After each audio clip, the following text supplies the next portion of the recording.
Doma Sports Talk worldwide with some news from the world of boxing. So y'all know what time it is. You ain't in a rush to get concussed. Now, in lieu of the new undisputed heavyweight champion of the world, Mr. Oleksandr Usyk, the living legend Usyk, bam, I told you, I've been telling you for the longest, it's a living legend to me. And before beating Tyson Fury,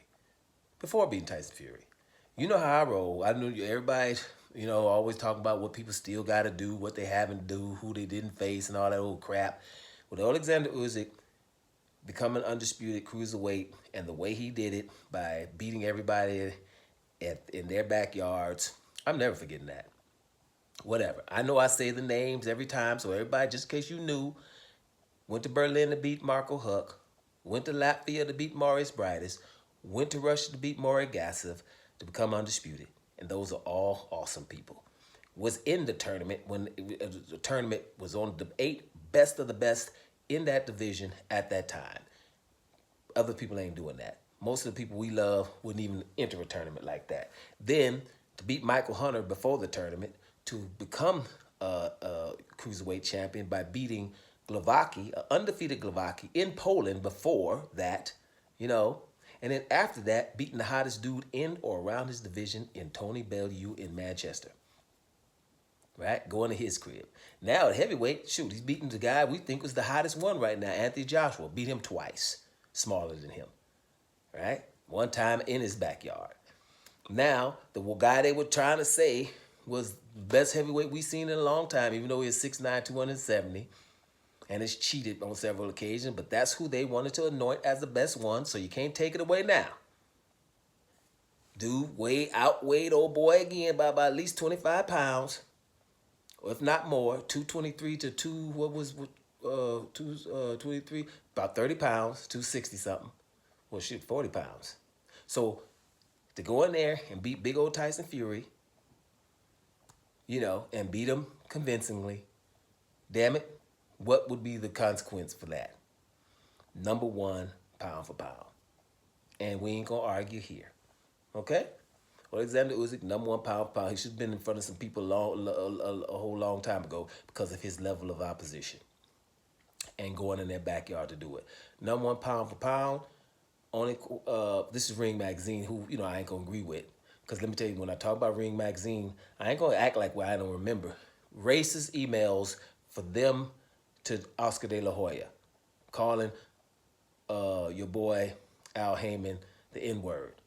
Never had to say excuse me, because you don't never have to apologize to a black person. I know you didn't expect that to come, but damn it, things happen like that, so you make sure that you tell them that you know. So Ring Magazine is not a boxing Bible to me until they apologize publicly for doing that, and they haven't done it. But I don't care about that right now. Oleksandr Usyk is their number one pound for pound. I have no issues with that because Oleksandr Usyk is the goods. He's a living legend, and he has proven there's nothing else for the man to prove, right? What else you supposed to do? He proved it. I hear all the rumblings of all this stuff, this inhaler and all that stuff. I ain't even going there because if he did have an inhaler against Tyson Fury, what we gonna talk about an inhaler when we can barely see something? The gloves wasn't no barely seeing. We saw some flappy ass gloves from a person who cheated with the gloves with Christian Hammer and John McDermott before, and is a bare knuckle dude. So if we ain't gonna look at them, I sure ain't looking at no inhaler that's under a cross.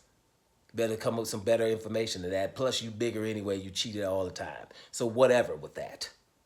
Okay? Whatever with that. So he is number one pound for pound. Will I argue? Only argument I got is that Inoue is number 2 in front of Terence Crawford. Inoue should not be in front of Terence Crawford. That's the only one. But the argument people will have against Terence Crawford is his inactivity. Now, Inoue's level of opposition is just not that great. We don't know any of those guys in the lower weight. There's not a lot of parity. There's not a lot of great fighters in those lower weights where Inoue is. It's not his fault, but we have to take that into consideration. Let's just be real. There's nobody. His best fighter he's beat is Stephen Fulton, followed by maybe Nonito Donaire, the 40-year-old Nonito Donaire. not the Nonito Donaire that Taz beat, Guillermo Rigondeaux, back then. Not that one, the 40-year-old one. And his eye socket got broke when he fought that Nonito Donaire. That was a hard fight. But he did come and beat him the next time. So Inoue is all that, but he should not be in front of Terence Crawford. Level opposition type of thing there. But Inoue is that. And let me tell you something else about Inoue while we're there. He don't need to go all the way up and fight no damn Gervonta Tank Davis either. That's too far. He don't have to do that. It's the same reason why Guillermo Rigondeaux should not have to go to 130 to fight Lomachenko. Lomachenko was at 130. Guillermo Rigondeaux was at 118. He was just went up to 122 because people wouldn't fight him. He was really a 118 pounder. And I was like, well, if Lomachenko comes down to 126 where he just left and we can meet a little bit, then it would be fair. But it wasn't. So if Inoue's coming for, he's a 118er. He fought at 122 just now. But 118 going up to weight 135, no. If Gervonta come to about 128, then we could talk. If not, whatever. That's too far. I'm not asking him to do that. Not to be great. Find somebody at 126 or something. No, I'm not going to ask him to do that to be great. He knew he's great already, right? Somewhere something decent, or Gervonta come down. And by the way, not Gervonta anyway. Gervonta needs to do something where he at first. But that's a different story. Now, only argument I have with Usyk would be with Terence Crawford. But we're going to go with the inactivity and let Usyk be up there with not complaining with Terence Crawford. The inactivity is just not Terence Crawford's fault. Now, people that are in the know that make these lists and everything, they should take into consideration the people who Terence Crawford couldn't fight. For example, he was supposed to have a rematch with Errol Spence. Errol Spence, for different reasons, can't make the rematch. He had a rematch clause, right? So he's going up to the next division, right? And the WBO sanctioned a fight between Fundera and Tim Chu. Sanctioned that fight with them understanding that the winner has to fight Terence Crawford, right? So what did they do? Even before that fight was over, started talking about other stuff. Fundera, 6'6" right now, didn't fancy a fight with Terence Crawford. Start talking about he'd fight Errol Spence. Remember Errol Spence started getting in the ring and everything? Like, Errol Spence, you can't have a rematch with Crawford. So what are you doing anywhere? You're not well yet, right?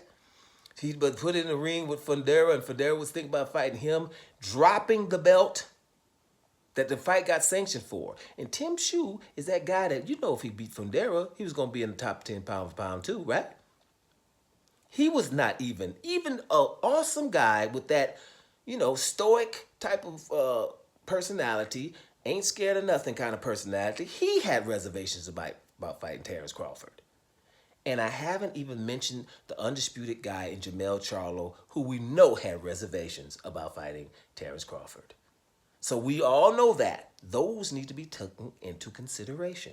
The only person we mention when we say Terence Crawford, because the people try to act like he doesn't want to fight Boots Ennis at 147. That's not what he's doing anymore.